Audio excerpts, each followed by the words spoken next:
إن الحمد لله نحمده ونستعينه ونستغفره ونعوذ بالله من شرور أنفسنا وسيئات أعمالنا من يهده الله فلا مضل له ومن يضلل فلا هادي له وأشهد أن لا إله إلا الله وحده لا شريك له وأشهد أن محمدا عبده ورسوله أما بعد فإن خير الحديث كتاب الله وخير الهدي هدي محمد صلى الله عليه وسلم وشر الأمور محدثاتها وكل محدثة بدعة وكل بدعة ضلالة وكل ضلالة في النار.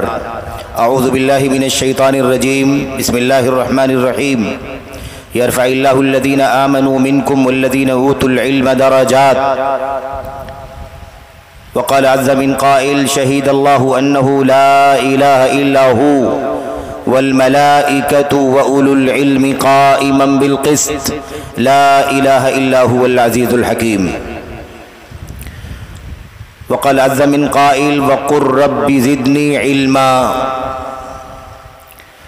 وقال النبي صلى الله عليه وسلم الدنيا ملعونة ملعون ما فيها إلا ذكر الله وما والاه وعالما أو متعلما.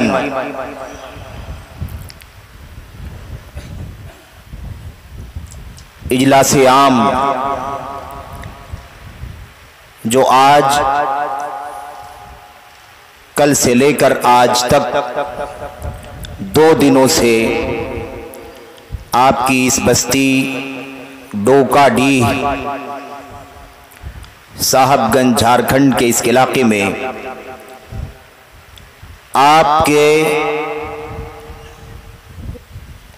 آپ نوجوانوں کے زیر اہتمام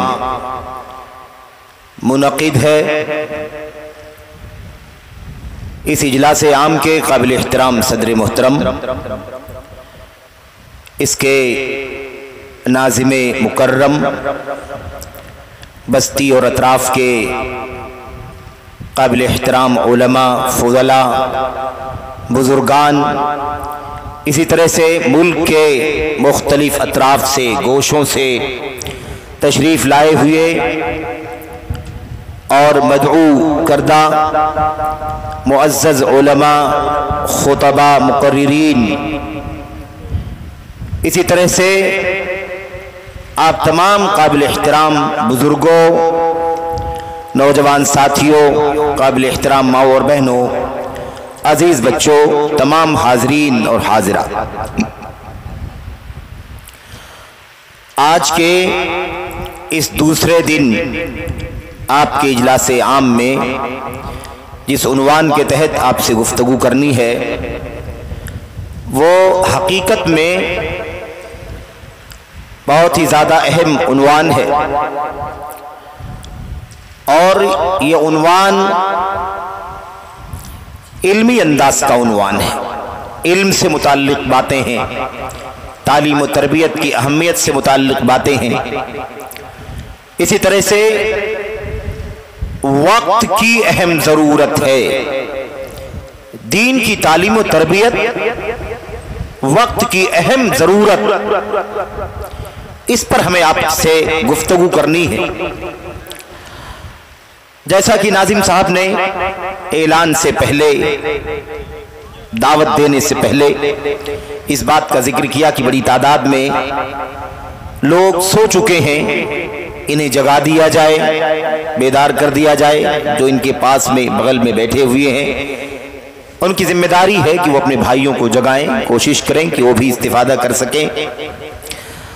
اور بہرحال یہ علمی عنوان ہے، اور رات کے اس پہر یہ عنوان آپ کے سامنے پیش کرنے کی کوشش کی جا رہی ہے. دعا کرتے ہیں کہ اللہ تبارک و تعالی کہنے والے کو اس سلسلے میں اللہ کی کلام کی آیات کی روشنی میں، نبی کریم صلی اللہ علیہ وسلم کی سنتوں کی روشنی میں، امت کے سلف کی سیرت کی روشنی میں کچھ باتیں دینی تعلیم کی اہمیت اور ضرورت، خاص طور پر موجودہ وقت میں، موجودہ دور میں، اسے آپ کے سامنے پیش کرنے کی توفیق عطا فرمائے. اللہ عز و جل سب سے پہلے کہنے والے کو دینی تعلیم اور تربیت کی اس وقت کیا اہمیت ہے، ضرورت ہے خود اسے سمجھنے کی، اور آپ کے سامنے کتاب و سنت کے دلائل، حالات کے تقاضوں کی روشنی میں، حالات کی سنگینی کی روشنی میں، وقت کے ساتھ ساتھ جو ہمارے سامنے دعوت کے سلسلے میں فتنے ہیں، تعلیم و تربیت کے سلسلے میں فتنے ہیں، بہت ساری آزمائشیں ہیں، بہت سارے چیلنجز ہیں امت کو، امت کے علماء کو، دعات کو اور امت کے فکر مند لوگوں کو۔ اس پہلو کو آپ کے سامنے اللہ تبارک و تعالی عرض کرنے کی توفیق عطا فرمائے۔ دعا کرتے ہیں کہ اللہ عز و جل ہمیں اور آپ کو دینی تعلیم و تربیت کی اہمیت سمجھنے کی، اور وقت یعنی اس وقت ہمیں اس اہمیت کو سمجھنے کی توفیق عطا فرمائے۔ میرے بھائیوں، دینی تعلیم کی اہمیت ہر دور میں ہے، ہر زمانے میں رہا ہے، اس کا مقام ہر زمانے میں رہی ہے اس کی اہمیت اور ضرورت، بلکہ جو دور، جو زمانہ، جو وقت، جو خطہ، جو بستی، جو علاقہ جب دینی تعلیم سے دور ہوا، اس سے بیگانہ ہو گیا، دینی تعلیم سے بے رخی اختیار کرنے لگا، دینی تعلیم کی جگہ دنیوی تعلیم نے پورے طور پر قبضہ جما لیا، یا لوگوں کے رجحانات دینی تعلیم سے کہیں زیادہ دنیوی تعلیم کی طرف ہو گئے، دینی تعلیم ثانوی درجے میں چلا گیا، دینی تعلیم کو پستی کی نظر سے دیکھا جانے لگا، دینی تعلیم حاصل کرنے والوں کو بے وقات اور کم اہمیت سمجھا جانے لگا۔ اس وقت اللہ تبارک و تعالیٰ کی طرف سے ایسے نازک حالات کا سامنا امت کے لوگوں کو کرنا پڑا جسے تاریخ کا حصہ بنا دیا گیا۔ میرے بھائیوں، میرے بزرگوں، میں انشاءاللہ تبارک و تعالیٰ کوشش کروں گا کہ طے شدہ وقت کے مطابق آپ کے سامنے دینی تعلیم و تربیت کی اہمیت اس وقت کتنی زیادہ ہے اس کے واضح کرنے کی کوشش کروں، اور اللہ تبارک و تعالیٰ سے اس بات کے لیے میں توفیق مانگتا ہوں۔ قرآن کریم کی آیات کی چند آیات کی روشنی میں، نبی کریم صلی اللہ علیہ وسلم کی چند حدیث کی روشنی میں، پھر حالات کے تناظر پر، حالات کے تقاضوں پر اور موجودہ وقت میں دینی تعلیم کے حوالے سے جو کچھ آزمائشیں ہیں، مشکلات ہیں، فتنے ہیں، مصائب ہیں، آلام ہیں، شکوے ہیں، ان کی روشنی میں انشاءاللہ تبارک و تعالیٰ ان باتوں کو میں عرض کر سکوں، اس کے لیے اللہ تبارک و تعالیٰ سے دعا گو۔ میں دو تین باتیں شروع میں عرض کر دینا چاہتا ہوں۔ ایک بات تو آپ جان لیں، عنوان میں اس بات کی صراحت کر دی گئی ہے کہ جو بھی اہمیت اور ضرورت بیان کی جائے گی وہ دینی تعلیم و تربیت کی اہمیت ہے۔ یہاں پر میں سائنس کی اہمیت کی بات نہیں کروں گا، جغرافی کی بات نہیں کروں گا، انجینئرنگ کی بات نہیں کروں گا، اس کے مختلف گوشوں کی بات نہیں کروں گا، عصری علوم کی اہمیت فضیلت پر بات نہیں کروں گا، کیونکہ یہ تو پہلے ہی سے لوگوں کے ذہنوں میں، ان کے دلوں میں، ان کی نگاہوں میں، ان کی مادہ پرستانہ سوچ میں پہلے ہی سے بڑی اہمیت کی چیز سمجھی جا رہی ہے۔ مجھے اس پر بات کرنے کی کیا ضرورت ہے؟ مجھے جو بات کرنی ہے انشاءاللہ تبارک و تعالی اللہ کے کلام کی آیات کی روشنی میں علم دین کی تعلیم کے حوالے سے آپ کے سامنے باتیں عرض کرنی ہیں۔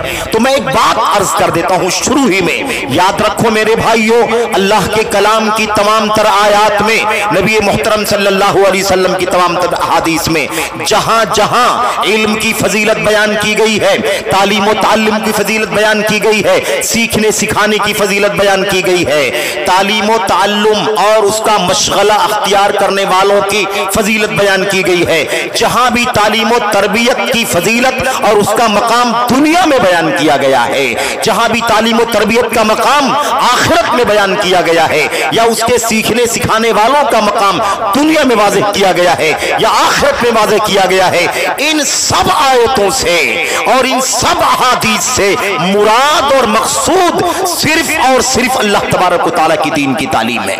نہ اس سے مراد سائنس ہے، نہ اس سے مراد جغرافی ہے، نہ اس سے مراد انجینئرنگ ہے، نہ اس سے مراد طب ہے، نہ اس سے مراد کوئی اور دنیا کا علم ہے۔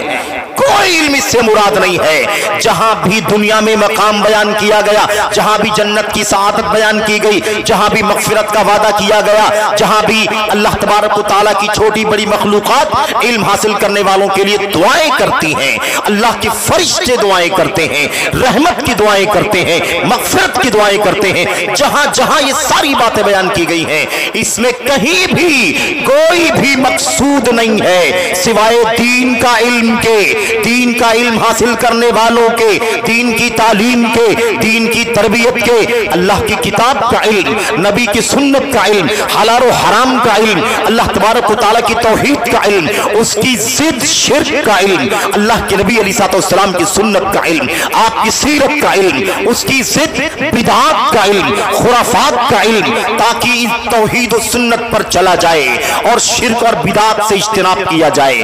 ایسے ہی میرے بھائیوں اس کے معاون علوم جتنے ہیں، چاہے وہ حدیث رسول کے پرکھنے کا علم ہو، مصطلح کا علم ہو، چاہے وہ میرے بھائیوں فقہ کو سمجھنے کے لیے اصول فقہ کا علم ہو، الغرض علوم شریعت کتاب و سنت کا علم اس سے مراد ہے، کوئی دنیاوی علم اس سے مراد نہیں ہے۔ اور یہیں پر ایک بات اور واضح کر دینا چاہتا ہوں، عنوان میں ایک نقطہ یاد کرنا، عنوان میں جو ہمارے احباب نے جو عنوان منتخب کیا ہے اس میں ایک نقطہ بڑا اہم ہے، وقت کی اہم ضرورت۔ یہ دور، یہ زمانہ، اس دور میں دینی تعلیم کی اہمیت کتنی زیادہ ہے، ہر دور میں اہمیت رہی ہے، لیکن اس وقت مسئلہ کچھ الگ ہے، اس وقت کچھ مسئلہ مختلف ہے، حالات کی سنگینی ہے، حالات کے فتنے ہیں، حالات کی تبدیلیاں ہیں، حالات میں بڑے بڑے مصائب ہیں، علم کے نام پر، تعلیم دین کے نام پر، علماء کے نام پر، علماء کے مشن کے نام پر،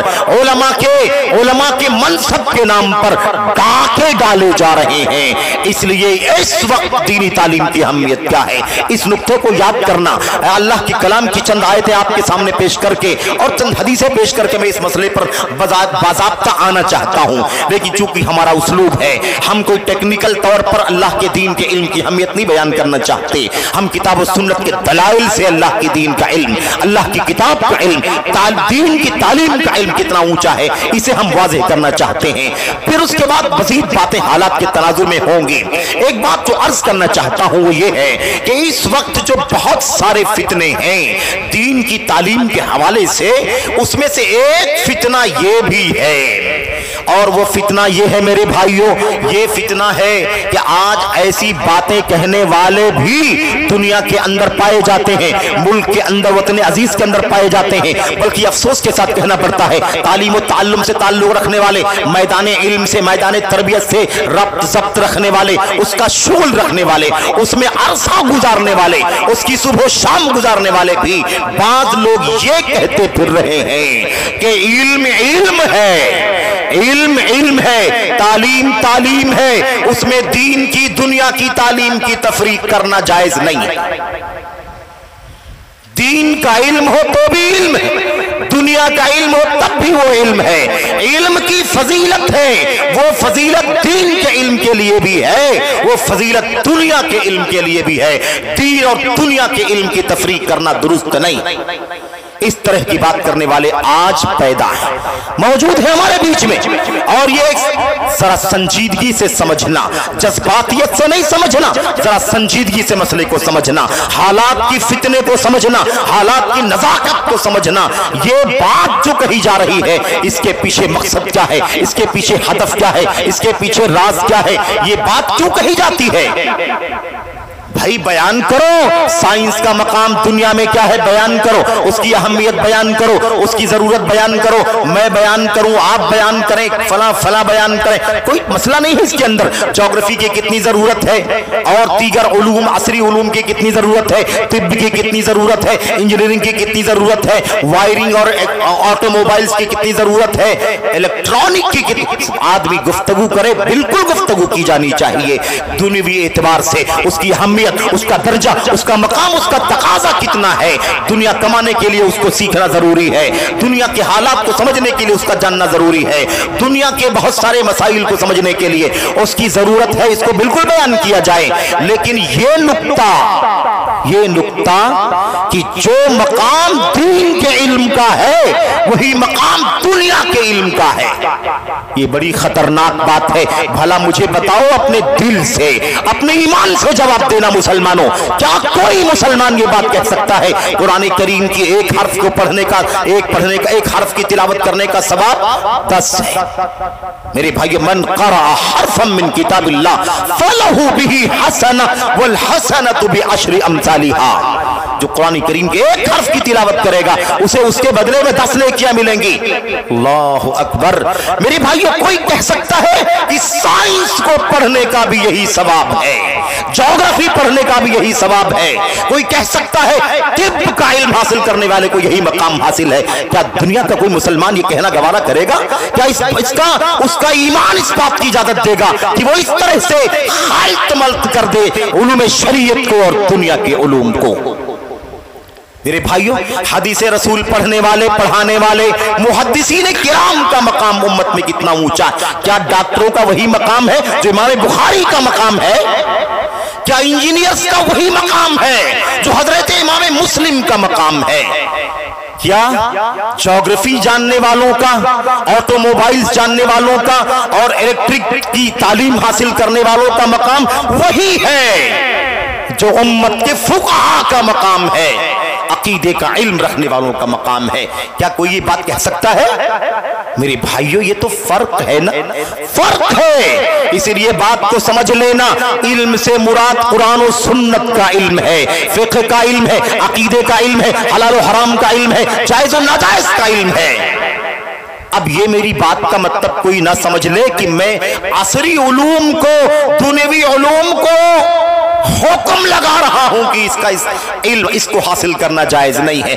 ایسی کوئی بات نہیں ہے، حاصل کرو، دنیوی علوم حاصل کرو، اجازت ہے اللہ تبارک و تعالیٰ کے دین میں، ہر طرح کا علم حاصل کرو، جب تک کوئی علم آپ کو اللہ تبارک و تعالیٰ سے دور نہ کرے، آپ کو اللہ کے دین سے بیگانہ نہ کرے، آپ کو اللہ تبارک و تعالیٰ کے توحید سے بیگانہ نہ کرے، آپ کو ملحد نہ بنائے، آپ کو بے دین نہ بنائے، آپ کو دین سے دور کرنے والا نہ بنائے، اللہ کے دین سے قریب کرنے والا ہو، معاون ہو، اس علم کو حاصل کرو، اجازت ہے دنیا کے اندر، لیکن اس کا درجہ سیکنڈری ہے، اس کا درجہ ثانوی ہے، وہ بعد میں ہے، کیونکہ اس کا فائدہ دنیا میں ملے گا، اس کا نتیجہ دنیا میں حاصل ہوگا۔ آخرت کا علم، یہ شریعت کا علم، دین کی تعلیم، دنیا میں بھی اس کی ذریعے سے انسان کو اللہ تبارک و تعالیٰ عظمت، شان و شوکت، عزت، سربلندی، تمکنت عطا فرمائے گا، اور مرنے کے بعد اللہ تبارک و تعالیٰ مغفرت عطا فرمائے گا، رضوان عطا فرمائے گا، جنت عطا فرمائے گا۔ یہ اللہ تبارک و تعالیٰ کا وعدہ ہے۔ اس لیے دین اور دنیا کے علم کو خلط ملط کرنے کی اور دونوں کو ایک درجے میں رکھنے کی کوشش نہ کرو۔ سب کو اپنے اپنے دائرے میں رہنے دو، سب کو اپنے اپنے مقام کے مطابق تسلیم کرو، ورنہ تو پھر اگر سب ایک ہے تو پھر قرآن کا علم سیکھنے کی کیا ضرورت، دین کی تعلیم حاصل کرنے کی کیا ضرورت، فقیہ بننے کی کیا ضرورت، محدث بننے کی کیا ضرورت، خطیب بننے کی کیا ضرورت؟ میرے بھائیوں، مسند درس کے لیے مدرسین کی کیا ضرورت، خطبوں کے لیے منبروں پر خطبہ کی کیا ضرورت ہے، اسٹیجوں پر علماء اور مقررین کی کیا ضرورت ہے، جائز و ناجائز بتانے والوں کی کیا ضرورت، حق اور ناحق کا فیصلہ کرنے والوں کی کیا ضرورت ہے؟ بھلا بتاؤ مجھے، کیا ضرورت باقی بچے گی؟ پھر تو سب لوگ سائنس، جغرافی، ٹیکنالوجی، آٹو موبائل، الیکٹرک اور دنیا کی انڈسٹریز کا علم حاصل کرنا شروع کر دیں گے۔ کوئی ضرورت نہیں ہے، یہ ماحول بن رہا ہے، یاد رکھو۔ آج حالت یہ ہو گئی ہے کہ علماء، معاف کرنا مجھے، علماء بھی اپنے بچوں کو دین کی تعلیم نہیں دلانا چاہتے ہیں۔ دنیا دنیا دنیا۔ میرے بھائیوں، مالی مالی مالی ولیس من مالہ الا ما اکل فافنا۔ اللہ اکبر۔ وما لبث فأبلى وما تصدق فأمضى. میرا مال میری دولت، میرا مال میری دولت، مجھے یہ ملے گا، مجھے یہ ملے گا، بیٹا انجینئر ہوگا، ڈاکٹر ہوگا، سائنٹسٹ ہوگا، فلاں فلاں ڈگری حاصل کرے گا. میرے بھائیو، ملک کے اندر اعلیٰ مناصب پر فائز ہوگا، ایبراڈ جا کر کے دنیا میں بڑے سے بڑے میرے بھائیو ادارے اور شعبے سے منسلک ہوگا، مال و دولت کا انبار اکٹھا کر دے گا. آدم کا بچہ کہتا ہے میرا مال میری دولت، جبکہ اس کا مال ہے کیا؟ تین چیزیں جو کھا لیا اور کھا کر کے اسے فضلہ بنا دیا، ویسٹیج بنا دیا، جو پہن کر کے اسے بوسیدہ اور پرانا کر دیا، پھاڑ دیا، اور جو اللہ تعالیٰ کی راہ میں اللہ کی رضا کے لیے اللہ کی اخلاص کے ساتھ ساتھ اسے خرچ کر دیا. بس اس کے سوا وما سواہ ذاہب وتارکہ للناس، اس کے سوا سب ویسٹ ہونے والا، سب چھوڑ کر کے جانے والا. دوسرے لوگ مرنے کے ساتھ ہی سارے بچے لڑیں گے، جھگڑیں گے، پولیس کورٹ کچہری کی نوبت آ جائے گی باپ کی پراپرٹی تقسیم کرنے. کتنا مال چاہیے؟ مادہ پرستی کا غلبہ ہے، یاد رکھنا ذرا. اس لیے لوگ دنیاوی تعلیم کی طرف زیادہ بھاگ رہے ہیں. بھلا بتاؤ، اگر ایسے ہی سارے علماء سوچ لیں، سارے بزرگ سوچ لیں، سارے جوان سوچ لیں، ساری مائیں سوچ لیں، سارے باپ سوچ لیں کہ ہمیں دنیا کمانا ہے، تو نبی کا علم، قرآن، سنت، اس وراثت کو دنیا میں باقی کیسے رکھا جا سکے گا؟ میرے بھائیوں، میرے بزرگوں، میں آپ کے سامنے جو دو تین باتیں جو عرض کرنا چاہتا تھا اس میں سے ایک بات تو یہ ہو گئی. دوسری بات میں آپ کو واضح کرنا چاہتا ہوں، جب آپ کو اس طرح کی مجلس میں، دین کی مجلس میں، مسجد میں، حلقے میں، خطبے میں، منبر پر، دین کے اسٹیجوں پر کہیں بھی علم کا نام سنائی دے تو آپ جان لیں کہ اس سے مراد قرآن و سنت کا علم ہے، شریعت کا علم. علم کسے کہتے ہیں؟ ذرا سا بالکل مختصر علم کسے کہتے ہیں ذرا آپ سمجھیں. علامہ ابن تیمیہ رحمت اللہ علیہ کی وہ بات نقل کرنا چاہتا ہوں. علامہ ابن تیمیہ رحمت اللہ علیہ فرماتے ہیں العلم هو الدلیل المرشد، العلم هو الدلیل المرشد، فإذا طلبه بالمحبة وحصله عرفه الإخلاص والعمل لله. سن لو اچھی طرح سے، علم کسے کہا جاتا ہے؟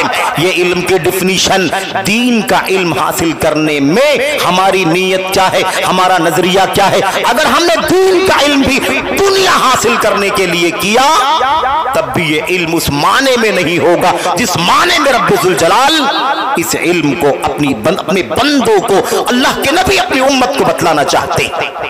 علم کے بارے میں، علم کی ڈیفینیشن کیا، اس کی تعریف کیا؟ ابن تیمیہ رحمت اللہ علیہ فرماتے ہیں علم نام ہے الدلیل المرشد، رہنمائی کرنے والی دلیل، گائیڈ کرنے والی دلیل، وہ دلیل جو گائیڈ کرتی ہے. فرماتے ہیں جب اس علم کو بندہ حاصل کرتا ہے، جب اس علم کو بندہ طلب کرتا ہے، اسے اخلاص کے ساتھ حاصل کرتا ہے تو یہ علم اس کو اللہ تبارک و تعالیٰ کے لیے مخلص ہونے کی تعلیم دیتا ہے اور اس کے لیے عمل کرنے کی تعلیم دیتا ہے.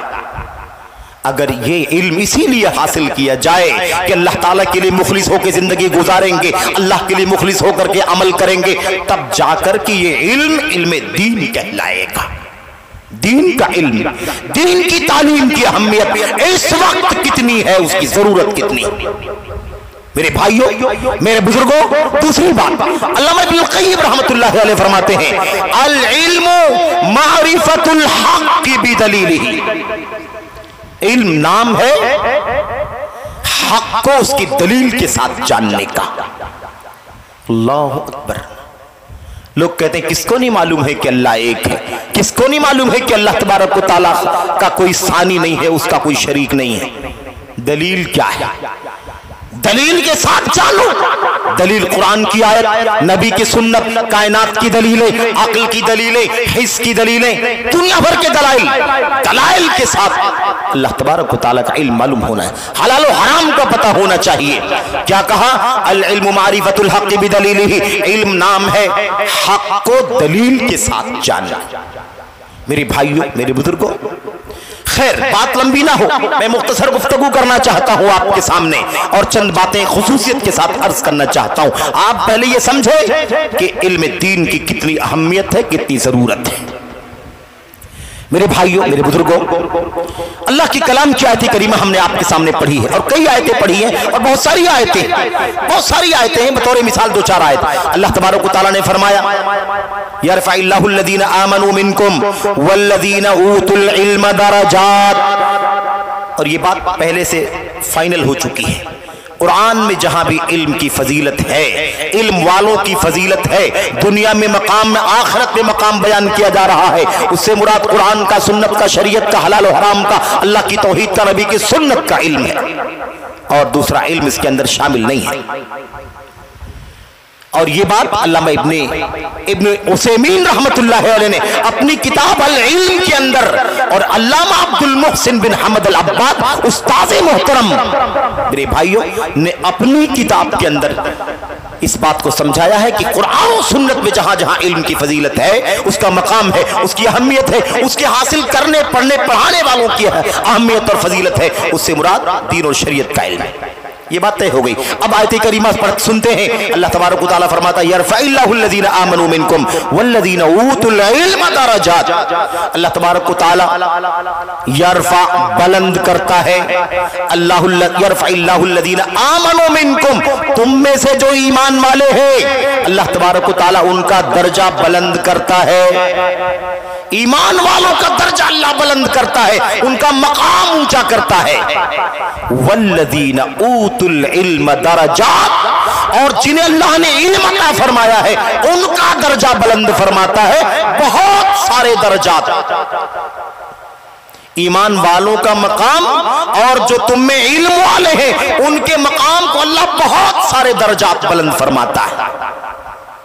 حافظ ابن حجر العسقلانی رحمت اللہ علیہ، چوٹی کے امام محدث، اور میں آپ کو بتاؤں یہ دینی تعلیم کی اہمیت کی بات ہو رہی ہے، دینی تعلیم کی اہمیت جو نہیں سمجھتے ہیں ان نادانوں میں سے کچھ لوگوں نے، ظالموں نے اس وقت اس چوٹی کے امام حافظ ابن حجر، چوٹی کے امام نووی، چوٹی کے امام خطیب بغدادی، چوٹی کے امام حافظ ابو بکر بیہقی اور دیگر بہت سارے علماء کے خلاف اپنی زبانیں کھولنا شروع کر دیا ہے، ان پر بدعتی ہونے کا حکم لگانا شروع کر دیا ہے۔ یہ اس دور کا فتنہ ہے، اشارہ کر دیا ہے، یاد رکھنا ابھی آگے بات ہوگی انشاءاللہ تبارک و تعالی۔ میرے بھائیوں، میرے بزرگوں، قابل احترام ماں اور بہنوں، عزیزوں، نقطے کو سمجھنا، علم دین کی اہمیت۔ حافظ ابن حجر فرماتے ہیں آیت کریمہ کا معنی یہ ہے کہ دونوں کے درجے اللہ بلند کرتا ہے، ایمان والوں کا بھی درجہ بلند کرتا ہے، علم والوں کا بھی درجہ بلند کرتا ہے، لیکن آیت کریمہ کا خلاصہ یہ ہے کہ علم والے، ایمان والے جو علم والے بھی ہیں ان کا درجہ اللہ تبارک و تعالیٰ ان سے بلند کرتا ہے جو ایمان والے ہیں، علم والے نہیں ہیں۔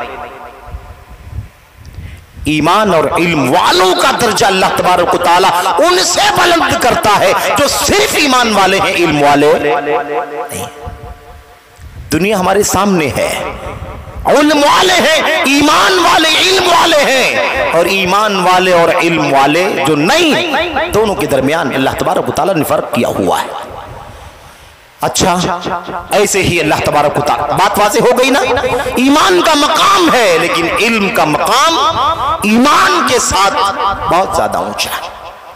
یہ اللہ تبارک و تعالیٰ کے ہاں علم کا مقام ہے، اور علم سے مراد وہی علم ہے۔ اللہ کے نبی اللہ تبارک و تعالیٰ نے اپنے نبی صلی اللہ علیہ وسلم کو حکم دیا وَقُلْ رَبِّ زِدْنِي عِلْمًا، اے نبی کریم صلی اللہ علیہ وسلم آپ اپنے رب سے دعا کیجئے، آپ کہیے رَبِّ زِدْنِي عِلْمًا، میرے پروردگار میرا علم بڑھا دے، مجھے بہت زیادہ علم عطا فرما، میرے علم میں اضافہ کر، میرے علم میں بڑھوتری کر، میرے علم کو کافی بڑھا دے۔ مفسرین نے، محدثین نے اس آیت کریمہ کی تفسیر اٹھا کر کے دیکھو، حافظ ابن حجر کی بات یہاں بھی آ گئی۔ وہ کہتے ہیں اگر قرآن کریم کے اندر اللہ تبارک و تعالیٰ نے اپنے نبی صلی اللہ علیہ وسلم کو کسی چیز کے بڑھانے کے لیے دعا کرنے کا حکم دیا ہے تو صرف اور صرف علم کو بڑھانے کے لیے دعا کرنے کا حکم دیا ہے، اس کے سوا کسی اور چیز کو بڑھانے کی دعا کرنے کا حکم نہیں دیا۔ آیت کریمہ واضح ہے، علم دین کا مقام اتنا اونچا ہے کہ نبی کو حکم دیا جا رہا ہے۔ اب نبی کو کہا جا رہا ہے آپ کہیے ربی زدنی علما، میرے پروردگار میرا علم بڑھا دے۔ نبی کریم صلی اللہ علیہ وسلم کے پاس کون سا علم تھا جسے بڑھانے کے لیے آپ دعا کر رہے تھے؟ کیا وہ سائنس کا علم تھا؟ کیا وہ ٹیکنالوجی کا علم تھا؟ کیا وہ انٹرنیٹ کا علم تھا؟ کیا وہ الیکٹرانک کا علم تھا؟ کیا وہ آٹو موبائل کا علم تھا؟ کیا وہ سائنس کا علم تھا؟ کیا وہ انجینئرنگ کا علم تھا؟ کیا وہ طبابت کا علم تھا؟ کون سا علم تھا؟ ایک موقع پر مدینہ ہجرت کر کے جب تشریف لائے نبی کریم صلی اللہ علیہ وسلم، تو مدینہ چونکہ مدینہ کھیتی باڑی کی جگہ ہے آج بھی، اور مکہ بڑا شہر تھا، وہاں کاروبار بزنس مین لوگ رہا کرتے تھے۔ جب آپ صلی اللہ علیہ وسلم مکہ سے ہجرت کر کے مدینہ تشریف لائے تو مدینہ کے جو انصار تھے ان کے پاس کھجوروں کے کھیت تھے، باغات تھے ان کے پاس، اور وہ ایک اپنے طور طریقے سے کھیتی باڑی کی ان کے پاس مہارت تھی، اس کا تجربہ تھا، اس کے مطابق وہ تعبیر کیا کرتے تھے۔ تعبیر النخل یعنی کھجوروں کے مادہ اور نر خوشوں کو ایک دوسرے میں ملاتے تھے، نر خوشوں کو مادہ خوشوں کے ساتھ ملاتے تھے، اسی کو عربی میں تعبیر کہا جاتا ہے۔ یعبرون النخل، تعبیر نخل کیا کرتے تھے۔ ان کا تجربہ تھا کہ ایسا کرنے سے کھجور کی پیداوار بہت زیادہ ہوتی ہے۔ نبی کریم صلی اللہ علیہ وسلم کو لوگوں نے بتلایا کہ اللہ کے نبی یہاں مدینے میں جو کھیتی باڑی چلتی ہے ویسا وہاں اس میں لوگ اس طرح کا کام کرتے ہیں کہ مذکر کو مؤنث میں یعنی میل کو فیمیل خوشے جو پہچانتے تھے اس کو ایک دوسرے سے جب ملایا جاتا ہے تو پیداوار زیادہ ہوتی ہے۔ نبی کریم صلی اللہ علیہ وسلم نے کہا کہ نہیں ایسا مت کرو۔ آپ کو ایسا اندازہ لگا کہ شاید اس کے پیچھے کوئی توہم کا عقیدہ ہے، کوئی وہم پرستی ہے، کوئی شرکیہ نظریہ ہے یا کوئی باطل سوچ ہے اس کے پیچھے۔ نبی کریم صلی اللہ علیہ وسلم نے فرمایا کہ ایسا مت کیا کرو۔ لوگوں نے اللہ کے نبی کی بات سن لی اور ظاہر سی بات ہے کہ امت کے نبی آپ کی اداؤں پر صحابہ مرنے والے تھے۔ آپ نے کہا کرو تو کیا، نہیں کہا نہیں کرو تو نہیں کیا۔ صحابہ کرام نے ایسا کرنا بند کر دیا۔ اس سال کھجوروں کی پیداوار فصل بہت کم ہو گئی۔ جب یہ فصل کم ہو گئی تو اس کی رپورٹ نبی کریم صلی اللہ علیہ وسلم کے پاس پیش کی گئی۔ اے اللہ کے نبی، وہ جو آپ نے ان کو منع کر دیا تھا نا وہ مذکر مؤنث کے خوشوں کو ملانے سے، اس کی وجہ سے اس سال مدینے کے اندر کھجور کی فصل بہت کم ہوئی ہے۔ اللہ کے نبی نے فرمایا اچھا ایسا ہوا، مجھے نہیں معلوم اس کے پیچھے کیا معاملہ ہے، یہ تو تجربے کی چیز ہے، یہ دنیا کا علم ہے، یہ ایگریکلچر کا علم ہے، مجھے نہیں معلوم اس کی حقیقت کیا ہے۔ انتم اعلم بامور دنیاکم، تم اپنے دنیا کے معاملے میں زیادہ علم رکھتے ہو، مجھے نہیں پتا۔ میں اللہ کی طرف سے وحی کا پیغام امت کو پہنچانے کے لیے آیا ہوں۔ اس کے بعد صحابہ کرام نے جیسے اپنے معمول کے مطابق کرتے تھے کرنا شروع کر دیا، فصل جیسے کافی پیدا ہوتی تھی وہ سب آنا شروع ہو گیا۔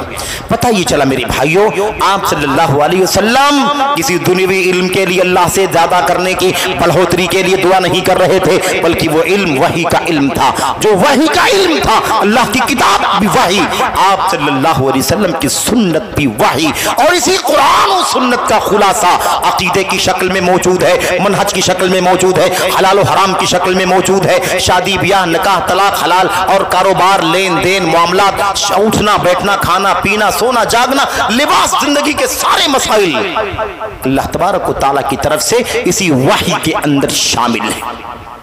پورا زندگی کا نظام قرآن و سنت کا علم اور اس سے متعلق جتنے بھی علوم ہیں جو اسی سے کشید کیے گئے ہیں، اس سے نکالے گئے، یہ سب اس سے مراد۔ میرے بھائیوں میرے بزرگوں، اچھا اس کے بعد آگے پڑھیں، بہت ساری اور بھی آیتیں ہیں، میں اس تفسیرات میں نہیں جانا چاہتا۔ آئیے ذرا ایک حدیث آپ کے سامنے پڑھی جائے، نبی کریم صلی اللہ علیہ وسلم کی بڑی پیاری حدیث ہے، بڑی عظیم الشان حدیث ہے۔ اللہ کے نبی علیہ السلام نے اس حدیث کے اندر دنیا کے سامنے یہ نقطہ کھول کر کے بیان کر دیا، کوئی شبہ باقی نہ بچے، کوئی غلط فہمی کسی کے دماغ میں نہ رہے۔ آج علم کو حقیر سمجھا جاتا، دین کے علم کو حقیر، دین کے علم حاصل کرنے والوں کو حقیر، مسجدوں میں طلبہ کو حقیر، مدارس میں طلبہ کو حقیر، حلقات علم میں بیٹھنے والوں کو حقیر۔ میرے بھائیوں عجیب و غریب ماحول پیدا کیا جا رہا ہے۔ اس علم سے وابستگان کو حقارت کی نظروں سے، پست نظروں سے دیکھا جاتا ہے، الزامات لگائے جاتے ہیں، ان کے اوپر بہتان باندھے جاتے ہیں، ان کی شبیہ بگاڑی جاتی ہے، ان کے ساتھ طرح طرح کے نازیبہ سلوک کیے جاتے ہیں۔ آج یہ صورتحال ہے دینی تعلیم کے سلسلے میں، دینی تعلیم کے حاصل کرنے والوں کے سلسلے میں، یہ بڑا نازک مسئلہ ہے۔ آئیے نبی کریم صلی اللہ علیہ وسلم کی اس حدیث کو جسے امام ترمذی وغیرہ نے روایت کیا ہے اور روایت حسن درجے کی ہے، اللہ کے نبی علیہ السلام نے فرمایا الدنیا ملعونہ ملعون ما فیہا الا ذکر اللہ وما والا او عالما ومتعلما۔ نبی کریم صلی اللہ علیہ وسلم نے فرمایا، اور سن لو میرے بھائیو، سنو ذرا، علم کا مقام ذرا دیکھو کتنا اونچا ہے، علم سیکھنے والوں کا مقام، علم سکھانے والوں کا مقام کتنا اونچا ہے۔ اللہ کے نبی فرماتے ہیں الدنیا ملعونہ، پوری دنیا لعنتی ہے، پوری دنیا لعنتی ہے۔ لعنت کے معنی کیا ہوتے ہیں؟ لعنت، ہم لوگ بھی کسی کو اگر بہت زیادہ برا بھلا بولنا ہوتا ہے، کسی سے سخت ناراضگی ہوتی ہے تو ہم کہتے ہیں لعنت ہو فلاں کے اوپر۔ هو الطرد والابعاد عن رحمت اللہ، لعنت یعنی یہ بددعا کرنا، یہ بددعا، اللہ تبارک و تعالیٰ اس کو اپنی رحمت سے دھتکار دے، پھٹکار دے، بھگا دے، اسے دور کر دے، یہ معنی ہے لعنت کا۔ نبی کریم صلی اللہ علیہ وسلم نے فرمایا الدنیا ملعونہ، یہ پوری دنیا لعنتی ہے، دنیا ملعون ہے، لعنتی ہے، ملعون ما فیہا، اور دنیا میں جو کچھ ہے سب لعنتی۔ عجیب بات ہے، دنیا اور دنیا میں جو بھی ہے سب کیا ہے؟ سب لعنتی ہے، سوائے چار چیزوں کے، سوائے چار چیزوں کے۔ یہ اللہ کے نبی صلی اللہ علیہ وسلم کی حدیث، آپ نے فرمایا الا، سوائے ذکر اللہ، اللہ تبارک و تعالیٰ کا ذکر، وما والا، نمبر 2، نمبر 3 وعالما او متعلما، اور دین کا علم حاصل کر لینے والا عالم یا اس کو سیکھنے والا طالب علم۔ اور یہ بات پہلے طے ہو چکی، پھر یاد دلا دیتا ہوں، اس سے مراد قرآن، سنت، حدیث، حلال حرام، عقیدہ، اس کا علم ہے، دنیاوی علم نہیں۔ الدنیا ملعونہ، دنیا لعنتی ہے، دنیا کی ساری چیزیں لعنتی ہیں سوائے نمبر 1 اللہ کے ذکر کی۔ اللہ کا ذکر کیا ہے؟ اللہ کے ذکر سے مراد صرف سبحان اللہ، الحمدللہ، استغفر اللہ، لا الہ الا اللہ نہیں ہے۔ اللہ کے ذکر سے مراد قرآن ہے، اللہ کے ذکر سے مراد نبی کی سنت ہے، اللہ کے ذکر سے مراد نماز، وَأَقِمِ الصَّلَاةَ لِذِكْرِي، میرے ذکر کے لیے اللہ تبارک و تعالیٰ فرماتا ہے نماز قائم کیجئے، موسیٰ علیہ السلام۔ میرے بھائیوں، نماز ذکر ہے، روزہ ذکر ہے، عبادات ذکر ہے، زکوٰۃ ذکر ہے، حج عمرہ ذکر ہے، صدقات، خیرات، امر بالمعروف نہی عن المنکر، یہ سب کا سب کیا ہے؟ اللہ تبارک و تعالیٰ کا ذکر ہے۔ تو اللہ تبارک و تعالیٰ کا ذکر یعنی یہ پورا دین، قرآن، سنت، فرائض، واجبات، دین اسلام کے ارکان، حلال جتنے بھی ہیں، مستحبات، یہ سارے کے سارے کام کیا ہے؟ اللہ تبارک و تعالیٰ کا ذکر ہے۔ وما والا، نمبر 2 جو لعنت سے باہر ہے وہ کیا ہے؟ اور جو چیز اللہ کے ذکر سے محبت کرے، اس سے لگاؤ رکھے، اس سے تعلق رکھے، اس سے وابستگی رکھے، اس کو گلے لگائے، وما والا، وہ اللہ تبارک و تعالیٰ کی لعنت سے باہر ہے۔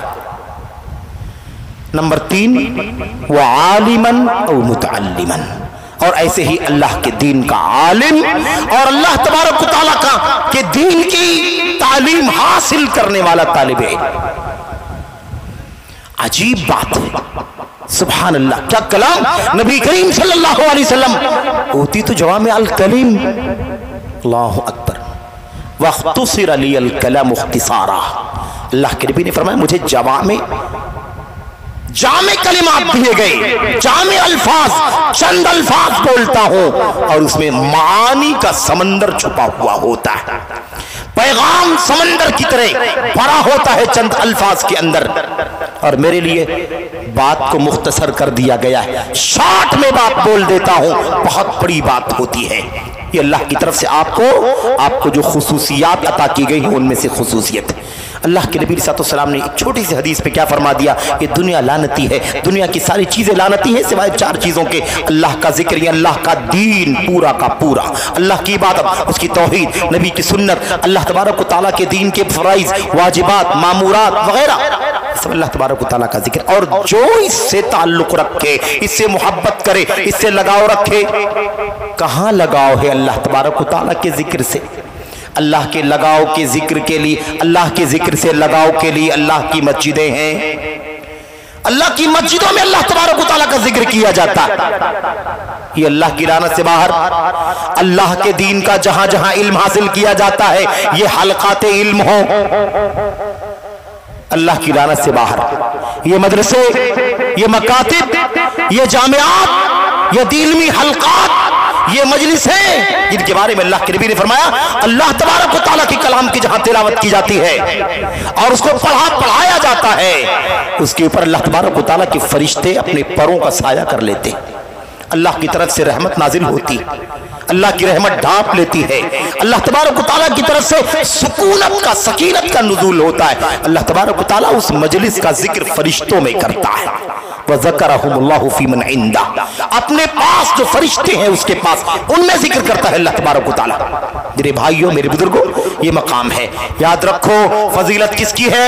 اللہ کے دین کی، اللہ کے دین کے علم کی، اللہ کی عبادات کی، اللہ تبارک و تعالیٰ کے فرائض کی اور اس سے متعلق چیزوں کی۔ یہ مدرسے، یہ مسجدیں، یہ حلقات علم، یہ دینی مجلسیں، یہ سب اس کے اندر، اور اس کے علاوہ علم حاصل کرنے والا طالب علم اور علم حاصل کر لینے والے علماء۔ بس آپ سوچ لیجئے کہ فضیلت کتنی اونچی ہے دینی تعلیم کی، دینی تعلیم کا مقام کتنا زیادہ ہے۔ اللہ کی لعنت سے باہر دنیا کی ساری چیزیں لعنتی ہیں۔ بشارت ہے کہ نہیں بشارت؟ بشارت ہے علماء کے لیے، طلباء کے لیے، ذکر کے لیے، ذکر کرنے والوں کے لیے، سب کے لیے بشارت ہے، فضیلت ہے اللہ تبارک و تعالیٰ کی طرف سے، نبی کریم صلی اللہ علیہ وسلم کی زبان مبارک سے امت کے نام ہمیں اور آپ کو سمجھنے کی ضرورت ہے میرے بھائیوں۔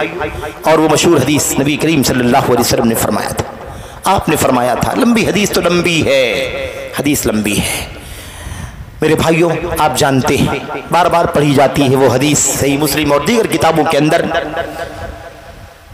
جو بھی علم حاصل کرنے کے لیے کوئی راستہ چلتا ہے اللہ تبارک و تعالیٰ اس کے لیے جنت کے راستوں میں سے ایک راستہ آسان کر دیتا ہے۔ اسی میں اللہ کے نبی نے فرمایا فرشتے اللہ تبارک و تعالیٰ سے مغفرت کی دعائیں کرتے ہیں۔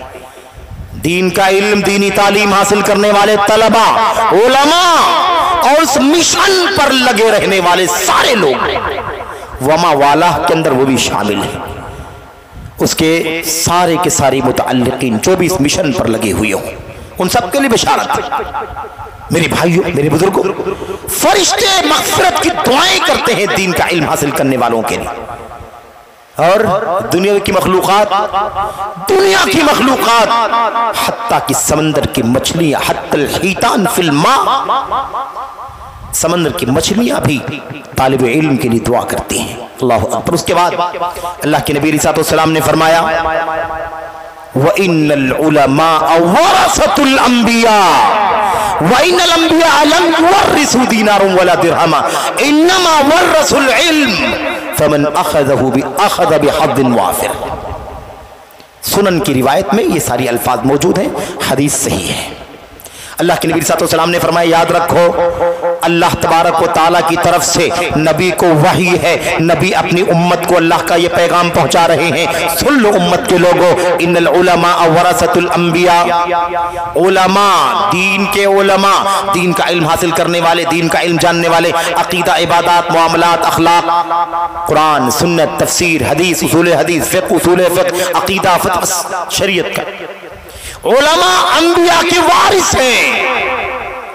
اللہ کے نبی نے فرمایا اور انبیاء نے اپنی امت کو درہم اور دینار کا وارث نہیں بنایا، ہم میں سے کسی کی موت ہوتی ہے تو اپنے بچوں کے لیے، اپنے پسماندگان کے لیے مال کا وارث بنا دیتا ہے. باپ کی وفات ہوئی، اس کے پاس مال ہے، اس کے پاس جائیداد ہے، اس کے پاس پراپرٹی ہے، اس کے پاس کھیتیاں ہیں، اس کے پاس دکان ہے، مکان ہے، کیش ہے، سونا ہے، چاندی ہے، گاڑی وغیرہ.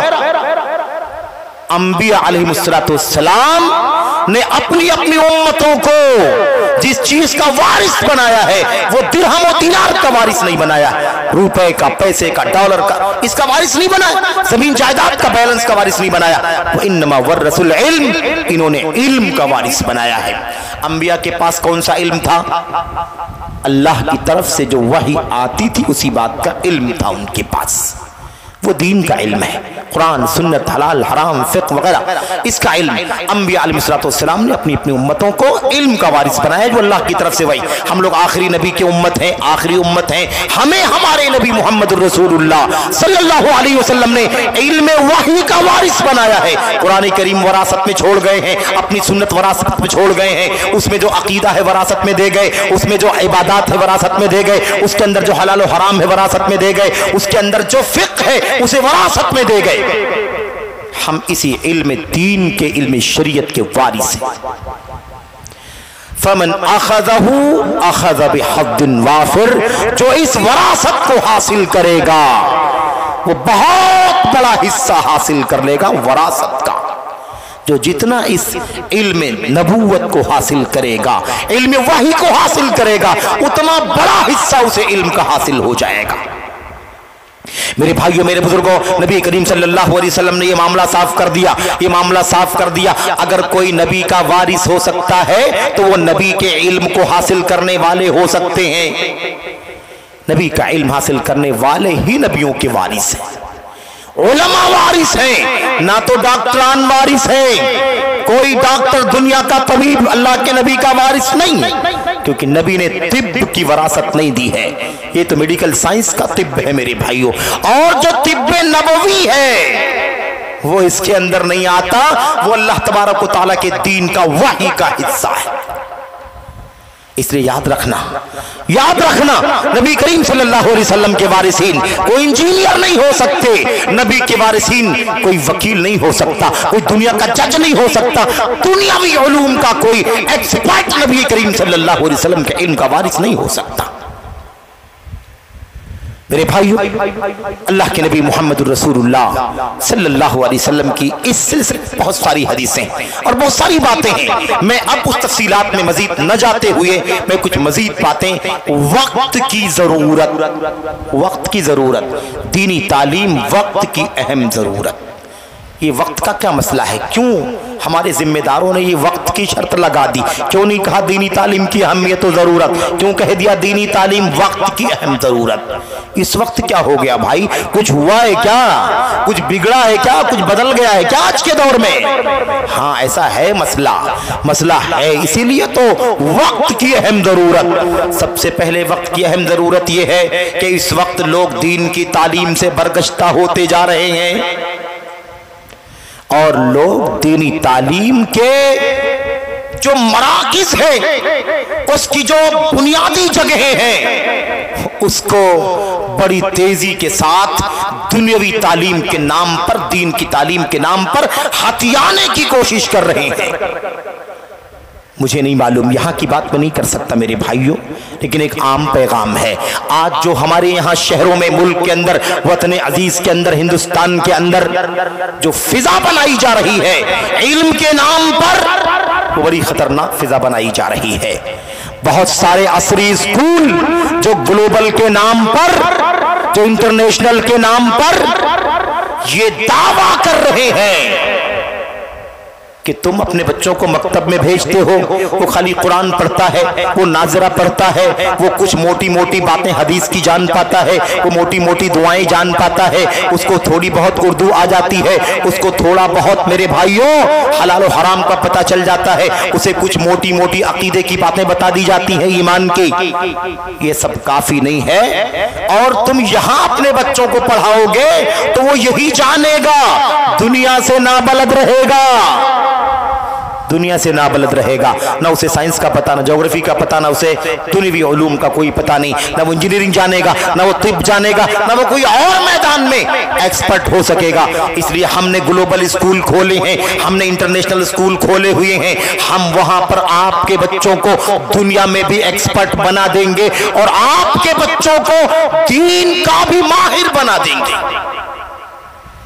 آپ کا بچہ اگر ہماری اسکول میں آئے گا تو ایک ساتھ میں ساتھوں ساتھ آپ کیوں وقت ضائع کرتے ہیں؟ بچوں کی عمر کے ساتھ کیوں کھلواڑ کرتے ہیں؟ آپ کیوں انرجی ویسٹ کرتے ہیں؟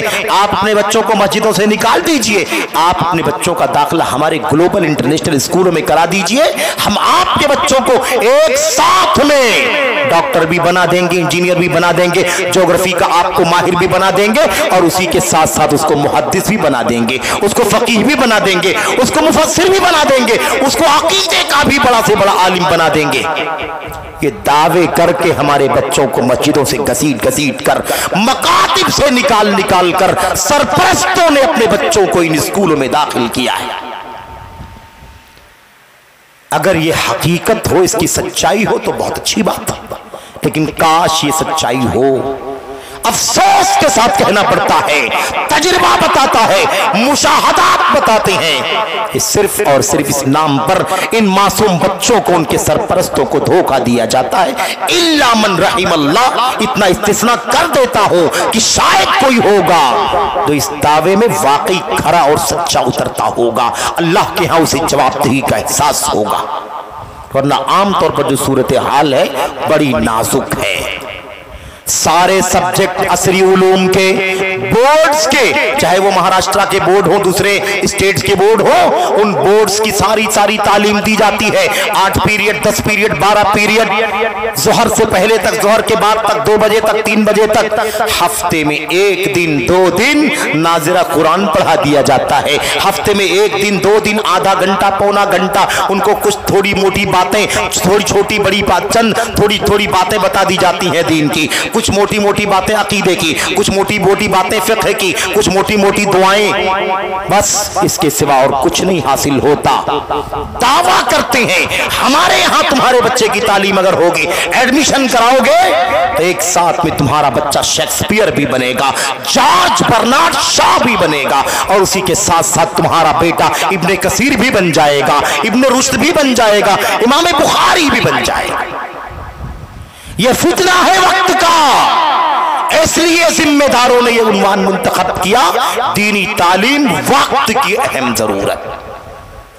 تو یہ ایک وجہ ہے کیوں وقت کی اہم ضرورت ہے، کیونکہ یہ ہمارے دینی مراکز کو، ہمارے مکاتب کو، مسجدوں کے اندر جو مکتب کی تعلیم ہوتی ہے، میں سمجھتا ہوں یہاں جتنے ہمارے بزرگ علماء یا میرے ہم عمر ساتھی علماء یا ہم سے کم عمر ہمارے ساتھی عزیز بیٹھے ہوئے ہیں، ان سبوں نے کم و بیش اپنی ابتدائی تعلیم مساجد کے مکاتب سے حاصل کی، درجہ 2 تک، 3 تک، 4 تک، 5 تک، اور میرے بھائیوں منظم انداز میں اس کے اندر عقیدہ بھی ہے، اس کے اندر سیرت بھی ہے، اس کے اندر فقہ بھی ہے، اس کے اندر دعائیں بھی ہیں، اس کے اندر نماز بھی ہے، اس کے اندر اردو زبان بھی ہے یا مقامی زبان بھی ہے، اس کے اندر ضرورت بھر کا حساب بھی ہے، ضرورت بھر کی انگریزی بھی ہے، ضرورت بھر کا سائنس بھی ہے۔ لیکن اس مسلمان کے بچے کو، مسلمان کی بچی کو آپ کھڑا ہو کر کے پوچھیں، میرے بھائیوں اس کو عقیدے کی بنیادی باتیں معلوم، اسے حلال و حرام کی بنیادی باتیں معلوم، اسے سیرت کی بنیادی باتیں معلوم، موٹی دین اسلام کی مبادی کا اسے علم ہوتا ہے۔ یہ چند کلاسیں مکتب کے پڑھنے کے بعد میرے بھائیوں ہم لوگوں نے، ہمارے پہلوں نے، ہمارے بزرگوں نے سیدھے عربی تعلیم اور علوم شریعت کو حاصل کرنے کے لیے کسی ادارے کا، کسی جامعہ کا رخ کیا، اور وہاں سے وہ عالم فاضل ہو کر کے نکلے اور باپ کی ڈگریاں حاصل کر کے آج امت کی خدمت کر رہے ہیں، کوئی تدریس کے ذریعے سے، کوئی دعوت کے ذریعے سے، کوئی قلم اور زبان کے ذریعے سے امت کی خدمت کر رہا ہے۔ یہ کردار ختم کیا جا رہا ہے، مساجد کی تعلیمی، میرے بھائیوں اس کوشش کو کنڈم کیا جا رہا ہے۔ آج بڑی تعداد میں شہروں کے اندر مکاتب بند ہو رہے ہیں، جہاں پر منظم قسم کی تعلیم ہوا کرتی تھی، اور اس نئے دعوے نے گلوبل انٹرنیشنل اسکولوں کے نام پر جو پیدا کیے گئے، انہوں نے ان بچوں کو مکاتب سے نکالنے پر مجبور کیا، لالچ دی، ماں باپ بھی لالچ میں آئے کہ ہمارے بچے ایک ساتھ میں عصری علوم سے بھی آراستہ ہو جائیں گے، شرعی اور دینی علوم سے بھی مزین ہو جائیں گے۔ اس فتنے سے بچنے کے لیے دینی تعلیم وقت کی اہم ضرورت ہے۔ اگر یہ نہ کیا گیا تو ہمارا بچہ 5 سال نہیں، 10 سال، 12 سال، 15 سال، 18 سال کا ہو جائے گا، اس کے اوپر جا کر کے وہ انٹر اور انٹر کے بعد ڈگری کالج میں ایڈمیشن لے لے گا، ڈگریاں لے لے گا مختلف تخصصات کی، لیکن اسے دین اسلام کی مبادی کا بھی علم نہیں ہوگا۔ اور یہ کوئی صرف دعوے داری نہیں ہے، یہ مشاہدے اور تجربے کی بات ہے۔ کتنے ایسے نوجوان ہیں جن کو دین اسلام کے اساسی معلومات بھی نہیں۔ میرے بھائی، میرے بزرگ، کتنی خطرناک بات ہے۔ نمبر 1۔ نمبر 2، دینی تعلیم تربیت وقت کی اہم ضرورت۔ دینی تعلیم وقت کی اہم ضرورت کیوں ہے؟ اس لیے کہ یہ جو دین کی تعلیم ہے نبوت کی وراثت ہے، یہ تو ہم نے جان لیا ہے۔ یہ وراثت کیوں لینا ہے؟ اب نبوت کا سلسلہ ختم ہو گیا، لیکن دنیا قائم ہے۔ دنیا کے گوشے گوشے میں اللہ کے بندے